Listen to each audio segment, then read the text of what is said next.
सब देखने और सुनने वालों की खिदमत में मोहब्बत भरा सलाम। हालिया दिनों में पाकिस्तान में जो कुछ हो रहा है वो वाकई जुल्म की इंतहा लगता है। ईमान मजारी और उनके शौहर की गिरफ्तारी, पुलिस की मुबैना बदतमीजी और बगैर वाज़ेह अदालती अहकामात के उन्हें अदीला जेल भेजना अवाम के लिए सवालिया निशान है कि पाकिस्तान में कानून की बालादस्ती कहाँ गई।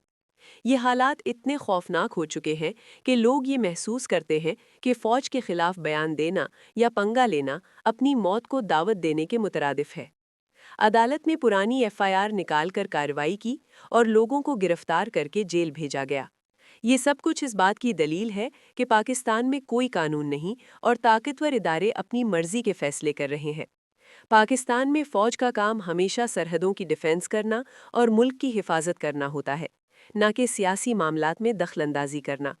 लेकिन मौजूदा हालात में ऐसा महसूस होता है कि इदारे अपनी आईनी हुदूद से बाहर जा रहे हैं और मुल्क के अवाम दबाव का शिकार हैं। सियासी क़यादत के हवाले से भी सूरत हाल तशवीशनाक है। अवाम ये देख रहे हैं कि पार्लियामेंट में होने वाली तकारीर और बयानात अवाम के हकीकी मसाइल की नुमाइंदगी नहीं करते।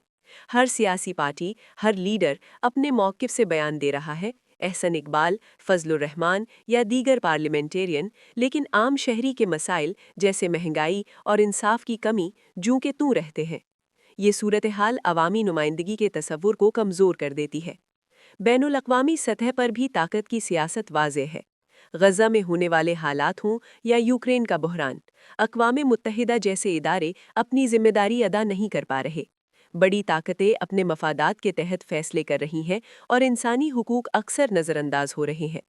अमरीका, यूरोप, चीन और रूस के दरमियान जारी कशीदगी आलमी ताकत के तवाज़ुन को मुतासिर कर रही है। यूक्रेन जंग ने यूरोपी मईशतों को नुकसान पहुंचाया, जबकि चीन और रूस इससे स्ट्रेटेजिक फ़ायदा उठा रहे हैं। ताइवान, ग्रीनलैंड और मशरिक़ वुस्ता के मामलात मुस्तकबिल में आलमी सियासत में बड़े मोड़ साबित हो सकते हैं। ईरान के हवाले से भी इत्तलात हैं कि चीन और रूस मिलकर दिफाई और इक्तिसादी ताउन बढ़ा रहे हैं, जबकि अरब मुल्कों की तरफ से कोई ख़ास मदद नहीं दिखाई देती। ऐसे हालात में किसी भी अस्करी तसादुम के नताइज पूरे खित्ते के लिए ख़तरनाक हो सकते हैं। इन तमाम दाखिली और आलमी हालात का सबसे ज़्यादा असर आम शहरी पर पड़ता है। पाकिस्तान में आवाम पहले ही माशी दबाव, महंगाई और बेरोज़गारी से परेशान है। जब उन्हें ये एहसास हो कि इंसाफ और कानून भी कमज़ोर हो चुके हैं, तो मायूसी मज़ीद बढ़ जाती है। इसका हल सिर्फ एक है: आइन की बालादस्ती, आज़ाद अदलिया, इदारों की आइनी हुदूद में वापसी, शफ़ाफ़ सियासत, अवामी शऊर की बेदारी। अगर कौम ने इज्तिमाई तौर पर सच और इंसाफ के लिए आवाज़ ना बुलंद की, तो तारीख़ गवाह है कि ऐसे माशरे मज़ीद बहरानों का शिकार हो जाते हैं। आखिर में ये वाज़ेह है कि पाकिस्तान को दाखिली इत्तेहाद, आइनी अमलदारी और आलमी सतह पर मुतवाज़िन खारिजा पॉलिसी की अशद ज़रूरत है, वरना ताकत की सियासत में कमज़ोर कौमें हमेशा नुकसान उठाती हैं। कमेंट सेक्शन में अपनी राय ज़रूर दें। चैनल को सब्सक्राइब और वीडियो को शेयर ज़रूर करें। आप कहाँ से हमारा प्रोग्राम देख रहे हैं, ज़रूर बताएं। YouTube channel message of Islam. जो भी पाकिस्तान को संवारने की कोशिश करेगा, उसके लिए पाकिस्तान की सरजमीन तंग कर दी जाती है। मेरा नाम आशिर अजीम है। मैं क्रिश्चियन कम्युनिटी का एक फ़र्द था। मैंने पीटीवी के मशहूर ड्रामा सीरियल धुआं में अजहर के नाम से मरकज़ी किरदार अदा किया। सीएसएस करके कस्टम्स में अफसर बना। रिश्वत सतानी का बाजार गर्म था। कस्टम्स के बड़ों को मशवरा दिया कि रिश्वत ख़त्म करें। चेयरमैन ने मुझे निज़ाम तैयार करने का हुक्म दिया। मैं दिन रात एक करके ऐसा निज़ाम बनाने में कामयाब हुआ जिससे रिश्वत के रास्ते बंद हो सकते थे। महकमे के अफसरान मेरे दुश्मन बन गए। नैब के ज़रिए मुझे गिरफ्तार कर लिया गया। मुझ पर नाजायज़ कमाई का इल्ज़ाम लगा और हिसाब लिया जाता रहा। फिर जेल से रिहा हो गया। मैं बज़िद था कि अपनी बेगुनाही साबित करूंगा और बहाल होकर दम लूंगा। बासर अफसरान का ख्याल था कि रिहाई के बाद मैं भी मुल्क से भाग जाऊंगा। जब ऐसा ना हुआ तो मेरे ऊपर गद्दारी के मुकद्दमात और दुश्मन मुल्क की खुफिया एजेंसियों से राब्ते के इल्ज़ामात लगा दिए गए और फिर गिरफ्तार कर लिया गया। इस केस में से भी कुछ न निकला और मैं रिहा हो गया। मैंने कर्ज लेकर एक फिल्म मालिक बनाई जिसमें पाकिस्तान की अशराफिया, ब्यूरोक्रेसी, करप्ट निज़ाम को ललकारा। इस फिल्म की नुमाइश न होने दी गई और मेरा सरमाया डूब गया। आखिरकार वो दिन भी आ गया जब मेरे ऊपर लगने वाले तमाम इल्ज़ामात बेबुनियाद साबित हुए और मैं कई बरसों बाद अपने ओहदे पर बहाल हुआ। मैं खुद को बेगुनाह साबित करना चाहता था और कामयाब हो गया। लेकिन इस कौम की मजीद खिदमत की हिम्मत नहीं थी। बहाली के 4 दिन बाद अपने ओहदे से इस्तीफा दिया और ख़ानदान समेत कनाडा मुंतकिल हो गया। आजकल मैं कनाडा में ट्रक चलाकर अपनी फैमिली की किफ़ालत करने और मालिक फिल्म बनाने के लिए लिया गया कर्ज उतारने में मसरूफ़ हूँ। लेकिन पाकिस्तान से आज भी उतना ही प्यार करता हूँ। इस तरह के बहुत लोग हैं, लेकिन मजबूर हैं। नाज़रीन, पाकिस्तान से लोग क्यों जाते जा रहे हैं? आपके सामने सब कुछ है। जो भी आवाज़ उठाता है, बोलने की कोशिश करता है, इसमें मुकदमा बनाकर जेल में डाल दिया जाता है। अब हम मुख्तसर सी स्टोरी ईमान मज़ारी और हादी अली चट्ठा का जिक्र करेंगे। नाज़रीन, आज हम बात करेंगे कि ईमान मज़ारी कौन है और अब तक उन्होंने कौन से काम अंजाम दिए हैं। आज पहली बार इस वीडियो में ईमान मज़ारी और उनके खाविंद हादी अली चट्ठा के बारे में जानिए। जैसा कि आप जानते हैं कि ईमान मज़ारी और उनके खाविंद को 17 साल कैद की सज़ाएं हो चुकी हैं। ईमान मज़ारी जो हैं वो उम्मीद से हैं।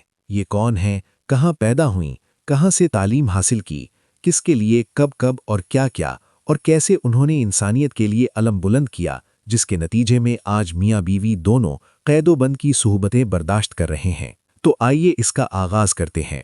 ईमान मज़ारी शीरी मज़ारी और ताबिश उज़ैर के यहाँ पैदा हुईं।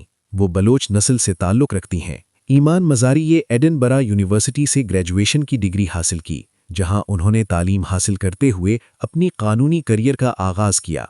एडिनबरा बरतानिया के शहर ग्लासगो में वाक़ है, जहां से उन्होंने तालीम हासिल की। 21 मई 2022 को उनकी वालिदा शीरी मज़ारी को पुलिस ने ज़मीन की मलकियत और मुंतकली के मामले में गिरफ्तार किया था। उसी दिन सोशल मीडिया पर एक वीडियो सामने आई जिसमें ईमान मज़ारी को उस वक्त के army chief of staff general Qamar Javed Bajwa के बारे में बयानात देते हुए दिखाया गया। इसके बाद 26 मई को जनरल हेडक्वार्टर GHQ की जज एडवोकेट जनरल ब्रांच की नुमाइंदगी करने वाले लेफ्टिनेंट कर्नल सैयद उमायूं इफ्तिखार की शिकायत की बुनियाद पर ईमान मज़ारी के खिलाफ फर्स्ट इन्फॉर्मेशन रिपोर्ट यानी FIR दर्ज की गई। इस FIR में इल्ज़ाम लगाया गया कि ईमान मज़ारी ने पाकिस्तानी फ़ौज के खिलाफ तौहीन आमेज़ और नफ़रत अंगेज़ टिप्पणियां की थीं।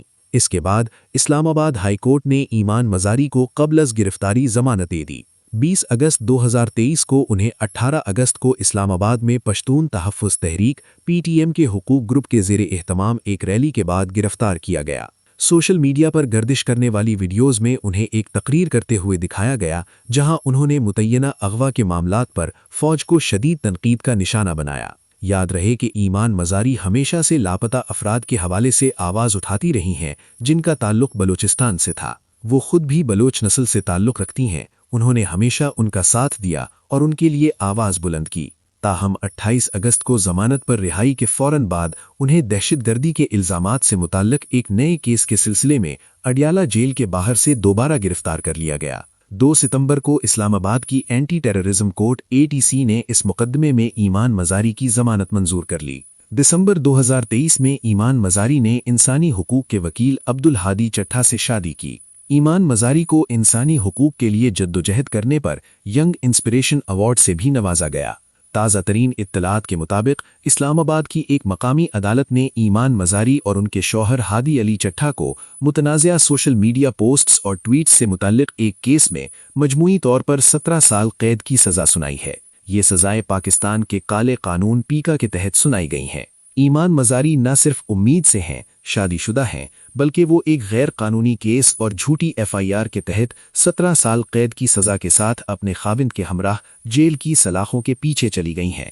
ये थी ईमान मज़ारी के हवाले से मुख्तसर कहानी कि आखिर वो कौन से काम थे और कैसा अमल था जिसके नतीजे में उन्हें और उनके खाविंद को सज़ाएं सुनाई गईं।